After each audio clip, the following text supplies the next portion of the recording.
She mended his shirts without being asked. He planted her garden without being told. The first shirt appeared on her fence on a Monday.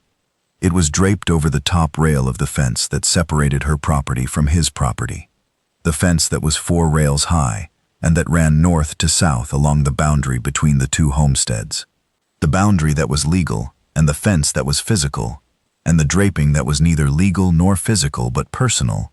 The personal act of a man hanging a shirt on a fence because the shirt had a torn seam and the man could not sew, and the hanging was the asking, though the asking was not spoken, because the man had not spoken to the woman, and the woman had not spoken to the man, and the not speaking was the distance, and the distance was the fence. The man's name was Webb Collier. He was 41 years old. He homesteaded 160 acres of good bottom land along the Niobrara River in the Nebraska Sandhills, the homesteading a solitary enterprise that he had undertaken 5 years earlier, when he left his brother's farm in Iowa and came west, because west was the direction of space. And space was the thing Webb needed, space between himself and the expectations of a family that had expected him to marry and to produce children and to continue the Collier line. And the line was the pressure, and the pressure was the reason for the leaving, and the leaving was the space, and the space was the homestead. He was not a man who avoided people.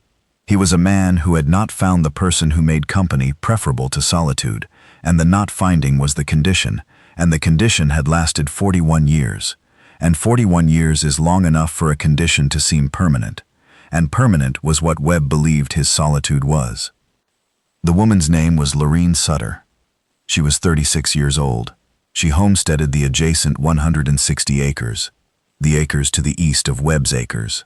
The adjacency, the proximity creating the fence, and the fence creating the boundary, and the boundary creating the relationship, which was the relationship of neighbors who do not speak, which is the most common relationship on the frontier, where people live near each other and leave each other alone, because leaving alone is the courtesy of the West, the courtesy that says, your land is your business, and my land is my business, and the fence is the agreement. Lorene had come from Missouri. She had come because Missouri contained a marriage that had ended, not by death, but by the particular dissolution that occurs when 2 people discover that the love they believed they had was not love but habit, and habit is not sufficient for a life, and the insufficiency had produced a divorce, and the divorce had produced shame, and the shame had produced the move, and the move had produced the homestead, and the homestead had produced the garden, and the garden was the thing Lorene cared about most, because the garden was the thing she controlled, and control was the thing the divorce had taken from her. The garden was ambitious. It was a half-acre of turned earth that Lorene had planted with beans and squash and corn and tomatoes and potatoes and herbs. The herbs the luxury being basil and sage and thyme, the herbs that are not necessary for survival, but that make survival worth having, because survival without flavor is existence, and existence is not the goal. Living is the goal, and living requires flavor. The garden was her cathedral. She knelt in it the way other women knelt in church, the kneeling, the reverence directed not at God but at the soil, and the soil was deserving of reverence, because the soil responded to care the way God is supposed to respond to prayer, faithfully, predictably, producing abundance when attended to, and barrenness when neglected, and Lorene did not neglect. She weeded every morning. She watered every evening. She walked the rows the way a shepherd walks a flock, counting, assessing, watching for the signs of distress that plants display when they need something, the yellowing of a leaf, the drooping of a stem, the curl of a petal, and the signs were the language, and Lorene was fluent in the language, and fluency was the competence, and competence was the identity that the divorce had not taken. She saw the shirt on the fence on Monday morning. She saw it when she went to check the garden, the checking a daily ritual that began at dawn, the dawn checking the discipline of a woman who understood that gardens require attention the way children require attention, constant, daily, the kind of attention that notices the aphid before the aphid becomes an infestation, and the wilt before the wilt becomes a death. She took the shirt. She took it without deliberation, because the taking was instinctive. A torn seam is a problem, and problems are things Lorene solved. And solving was the response. And the response was the needle and the thread, and the 10 minutes of stitching that repaired the seam, and the repairing that was the kindness. The kindness that was not requested, but that was offered. And offered kindness is the purest kind, because it is given without the expectation of return. She hung the mended shirt back on the fence. She hung it in the same spot, over the top rail, and the hanging back was the communication. The communication that said, I saw your need, and I addressed your need, and the addressing is the response, and the response is the relationship, and the relationship was the fence, and the fence was the medium, and the medium was sufficient. Webb found the shirt that evening.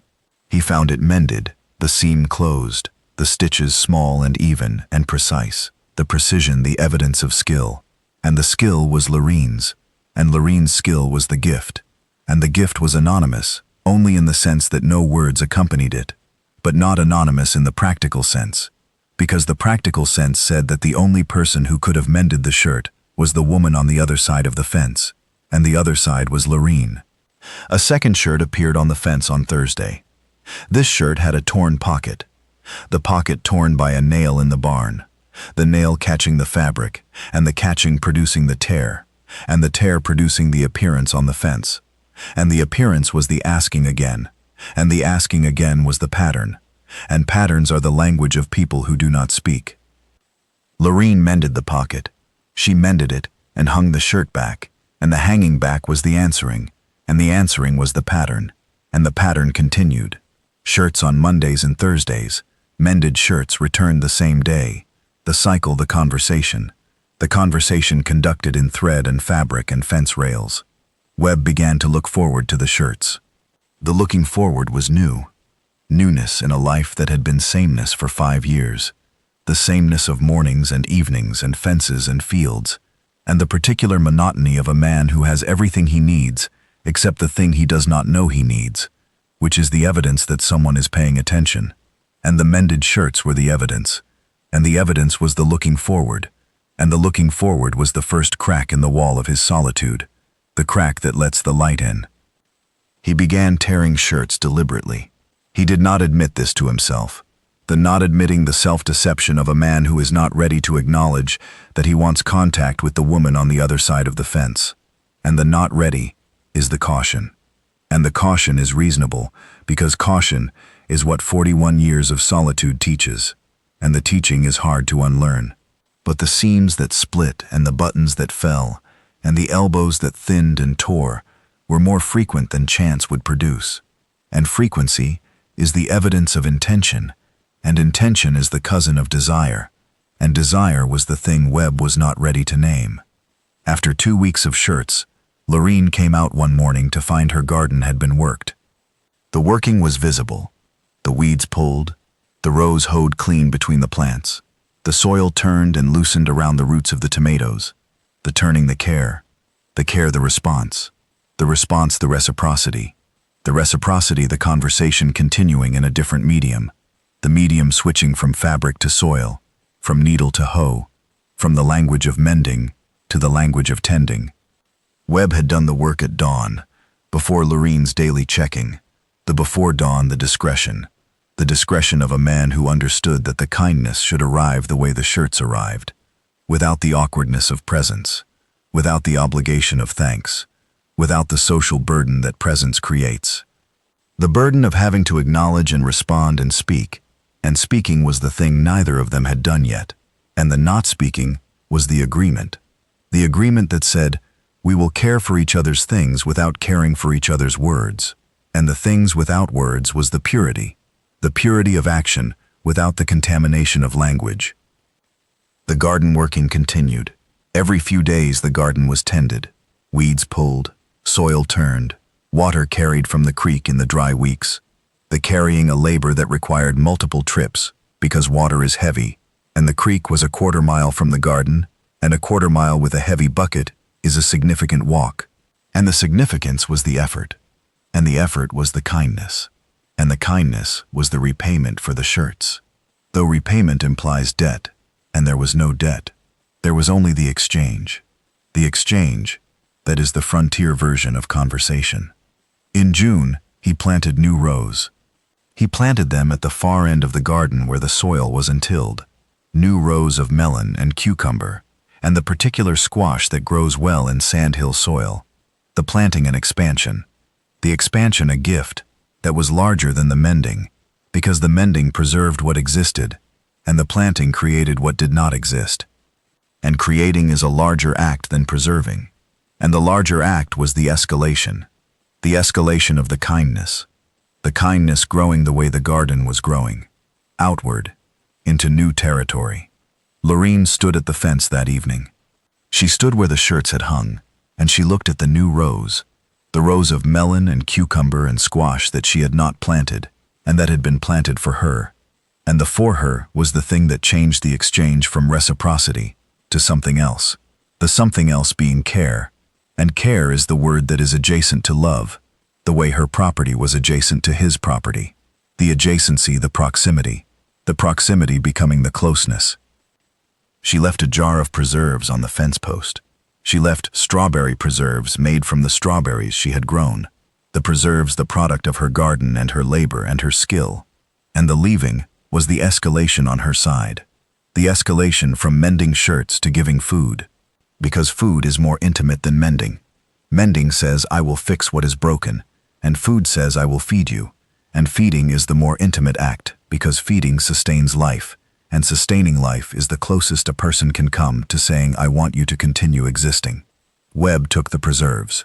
He ate them on bread that evening, the bread he baked himself, the baking a skill he had learned from his mother in Iowa, and the preserves on the bread were the combining, his bread and her preserves, his flour and her strawberries, his oven and her garden, the combining, the fusion that happens when two separate things become better together than they are apart.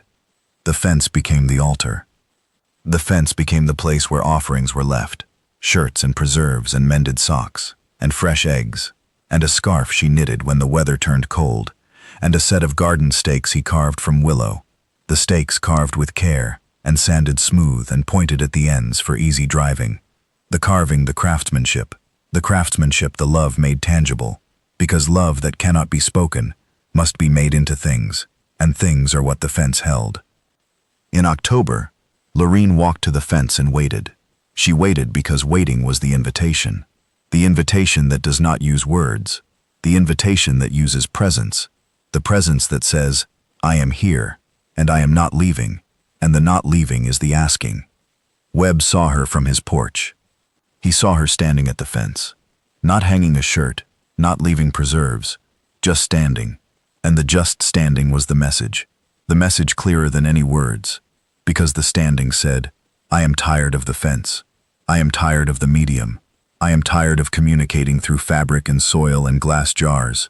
I want to communicate through the thing that people use when they have run out of alternatives to speaking, which is speaking. He walked to the fence. He walked the distance from his porch to the boundary, the distance that was 100 yards and that was also 5 months. The 5 months of shirts and gardens and preserves and silence. They stood on opposite sides of the fence. They stood for a long moment without speaking, and the not speaking was the habit of 5 months. And habits are hard to break, because habits are comfortable, and breaking is not. Thank you for the garden, Lorene said. The saying was the breaking of the habit, the breaking of the silence, and the breaking was the relief. The way the breaking of a dam is a relief, the water finally flowing where it has been wanting to flow. Thank you for the shirts, Webb said. The shirts were small. The garden was large. But the size does not matter. The mending mattered. The mending said that someone on the other side of this fence saw that my shirt was torn and cared enough to fix it. And the caring is the thing. The caring is the whole thing, and the whole thing is why I planted the garden. Why did you not speak? Why did you not speak? The question answered itself. The question answered itself because the answer was the same for both of them. They did not speak because speaking requires vulnerability, and vulnerability requires trust. And trust is the thing that is built by actions, not by words. And the actions were the shirts and the garden and the preserves and the stakes. and the 5 months of fence-mediated kindness that had built the trust that now allowed the speaking. "Would you like to come inside?" Lorene said. "I have coffee and preserves." Webb looked at Lorene across the fence. He looked at her the way he had never looked at her before, not through a window, not from a porch, not from the far side of a garden, but directly, at a distance of 3 feet, which is the distance of conversation and the distance of honesty. And at 3 feet, he saw her eyes, and the eyes were the thing he had been missing, because eyes are the thing you cannot see from a porch, and seeing them was the completion, and the completion was the answer. Webb stepped over the fence. The stepping over was the crossing of the boundary that had been legal and physical and personal, the boundary that had separated 2 homesteads and 2 people, and the crossing was the end of the separation and the beginning of the together. And the together started with coffee and preserves and the speaking that came after 5 months of silence, the speaking that was easier than either of them expected, because the speaking was built on the foundation of the doing, and the doing was the love, and the love had been there since the first shirt, hanging on a fence on a Monday morning in the Nebraska sandhills.